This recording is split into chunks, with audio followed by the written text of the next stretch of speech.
And we're back with part 3 of my playthrough of Project Dualis. Pro H777 here, and here we go. It was right after, of course, if you're watching this one right after the previous part, which you should be, it was right after she mentioned something, after the main character reads the continuation of Yuki's story. Sorry, I'm getting their names mixed up already. Oh dear.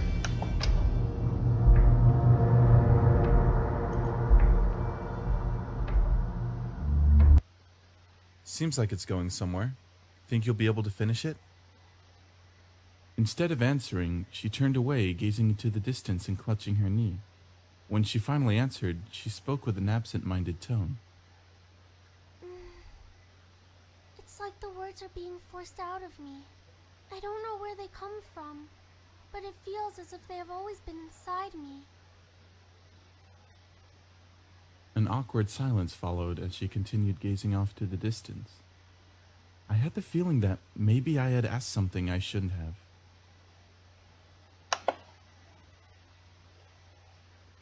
I have a feeling there's going to be a choice.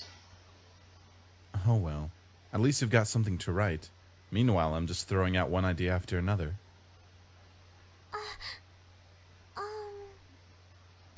It was like she snapped out of something as she turned back and hurried with her words. Maybe you're being too hard on yourself. If it's just a short story, maybe you could write about a personal experience or a journey of some sort. I'll give it a try. Thanks.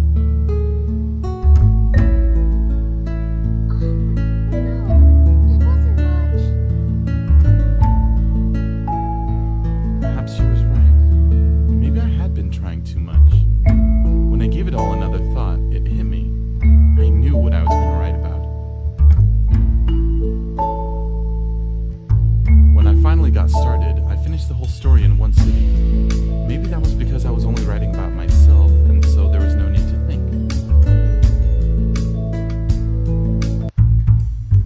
This is something that happened about 3 years ago when I was 13 or so.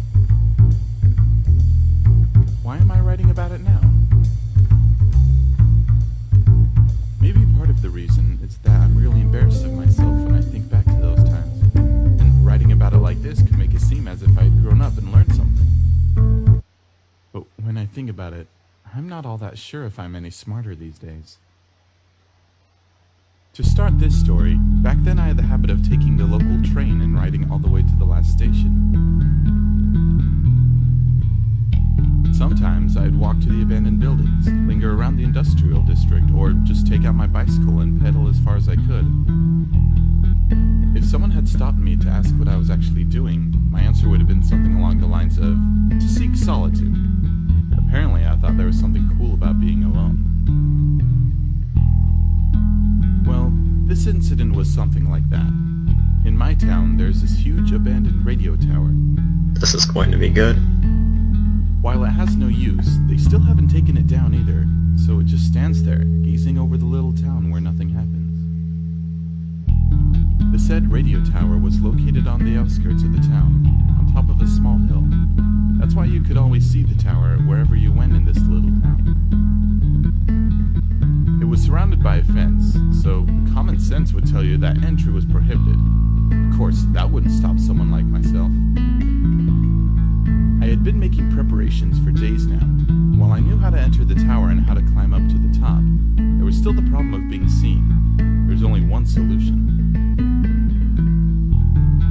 So when the night came, I took my flashlight and sneaked out of the house, heading towards the outskirts of the town. It was 2 a.m. on a weekday, so the streets were completely empty. I didn't want to be seen by anyone, at least by an adult, since they probably wouldn't understand all this.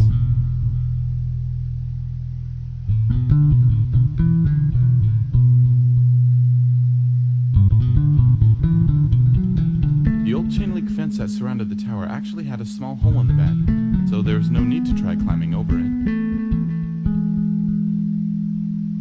The tower itself was not much else but metal structures. A ladder was located inside the structures, and finally there were a few platforms, probably used for the maintenance purposes when the tower was still in use. was painted with red and white paint that had started to show its age. The metal bars were laid out in the shape of triangles and squares, while the whole tower stood maybe 20 to 30 meters tall. Well, it's now or never, I thought, while staring at the metal pole that reached towards the sky on top of the tower. And so, my trip upwards started. Thanks to the various lights on the town, it wasn't really all that dark, but I was still pretty careful while I climbed the ladder upwards ever so slowly. There was a distinct metallic sound every time my feet hit the ladder, and I struggled to concentrate in order to maintain my cool and not look downwards. Soon enough, I reached the first platform, which was pretty much the halfway point on this ascent. No need to stop, just keep going, I told myself. But it was obvious that I was already starting to have second thoughts on this whole idea. It was getting harder and harder not to look down. I tried closing my eyes, but it clearly wasn't the smartest idea. I almost lost my balance on the very next step. I settled on staring at the ladder itself, taking it step by step, and eventually I reached the top. Well, not so much the top of the tower, but the last platform.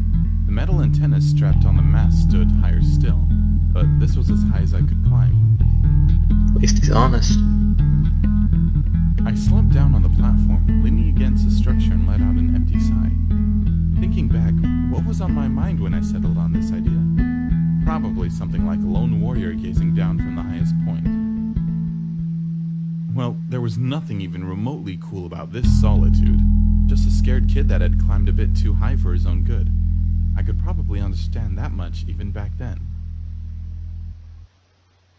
It was just then, when I noticed it for the first time, that starry sky and the lights of this small town. There was something downright magical about it, but I was just way too focused to notice all this earlier. While I had learned that each of the tiny lights was supposed to be a star, not much unlike our own sun, this was probably the first time I really thought about it. I wondered how many planets like ours were out there, or what the people up there might have been doing.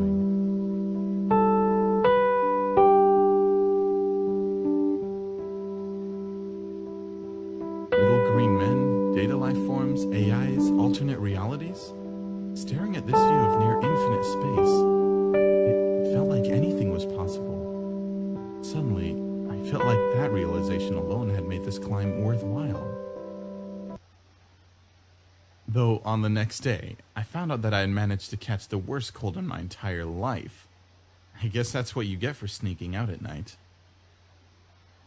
As I wasted the precious days of my summer vacation lying in my bed, I decided that solitude, or whatever, wasn't really my thing.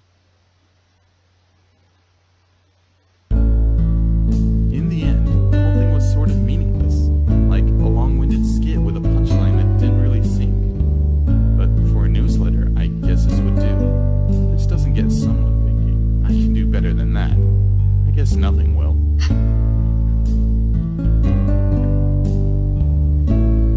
Isn't it fun? I think I really like the part with the starry sky. It's really nice to have dreams like that. Ah, well, I guess it'll do. Anyway, I wanted to thank you. Yeah, that's a bit out of nowhere. No, I've always wanted to write stories together with someone. So, being in this club is, really important to me.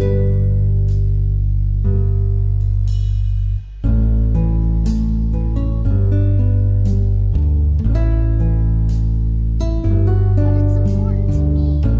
So, thank you.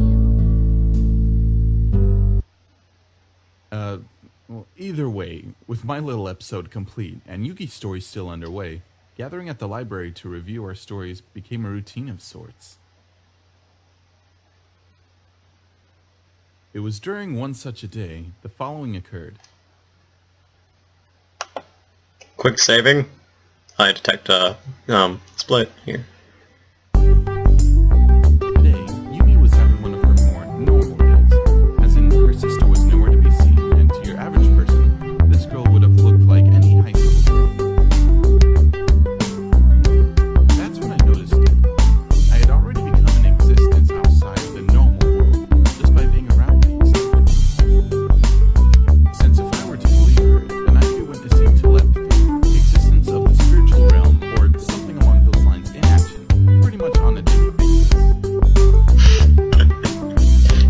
that long to realize that.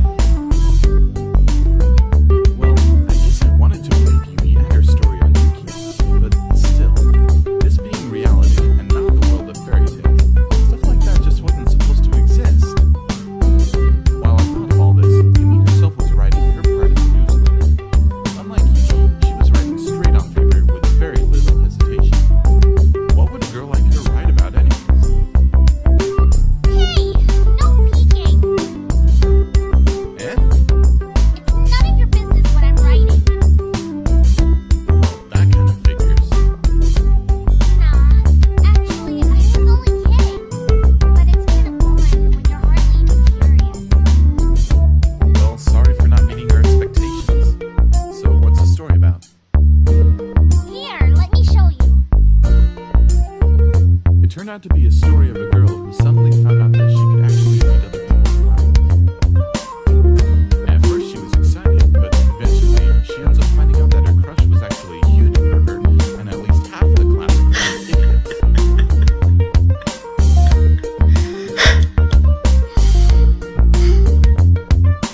Priceless. Welcome to reality. As a writer, she was probably at least as good as her sister, which was pretty surprising by itself. But while the newsletter was coming along nicely, there was another sort of trouble headed my way, as I would find out soon enough. Quick saving. I don't trust this. Just kidding. There's probably gonna be a split soon. I tried to just make a joke out of that, and I failed miserably. Well, newsletter was coming along nicely. There was so much trouble heading my way, so I would find it soon enough. Okay, let's continue. That's 2 stories out of 3. Do you think the one from Yuki will be ready soon? Aren't you supposed to know that better? But I think she's been a lot more brighter lately. Well, I guess it does look like that, since it seemed like her story was at least coming along nicely. You think it's just that, huh? She glanced at my direction, showing her trademark, that mischievous grin, which meant that she was up to no good again. Hey, what would you say about a date?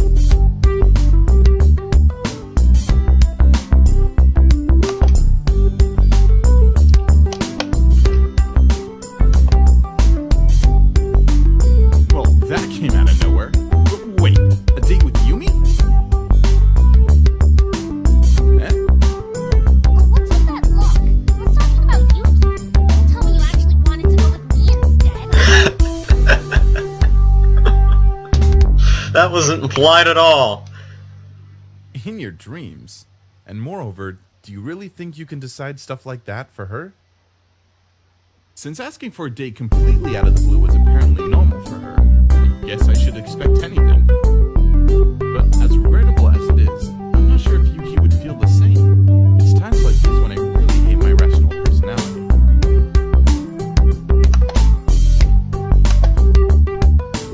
Yes. Return. Hey, it's Yuki we're talking about. Do you really think she would make the move herself? She had a point. Even in an extra convenient hypothetical setting where Yuki would actually like me, I just couldn't see her making a move of any sort. In the end, I'm not all that sure if she would have the courage to speak about it even to her sister. But still.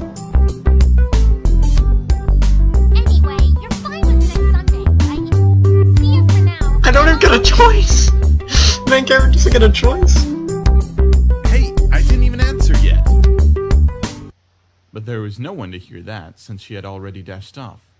Just what have I gotten myself into this time?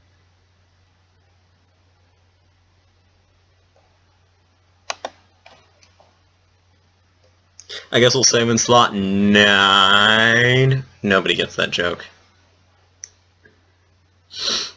Nobody gets that joke. Okay, I'm just saving in slot 9. For no reason. Okay. Well, I guess that'll be a great point to end this episode off. I guess that's all I'll be recording of this game tonight. I hope you guys enjoyed... Why am I saying episode? Oh, I'm making the stupid mistake again. It's not dividing the episodes, it's dividing the parts. I hope you guys enjoyed this part of the playthrough. I hope you guys watch the next part. Why am I saying it like that? I'm trying to make just stupid humor. Bang. hope you guys will enjoy the next part. Sorry about my lack of commentary, but there's really nothing to say. It's a great game. Well, to be honest, it's a great game. The only little nitpick that I have, and this is just right now anyway, it's hard to hear what the characters are saying sometimes because the music will often drown out their voice, but hey, it's better than no voice acting at all. What can I say? I shouldn't be sharing my opinions like that. It's better than no voice acting at all. That's true. Well, I hope you, dear viewer or viewers, not being gender specific because I might mess something up or offend people, enjoyed this video, and remember leave a... Oh no, I'm not going to say that but I don't even know how to end this episode off, this is getting awkward. I hope you guys watch the next part and also enjoyed this part and hopefully enjoy the rest of the series. So let's just overwrite that save and then return to the title screen.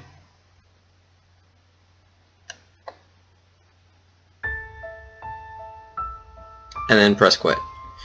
Okay guys, Pro H777 signing off. Yeah, guess that's the end of this part.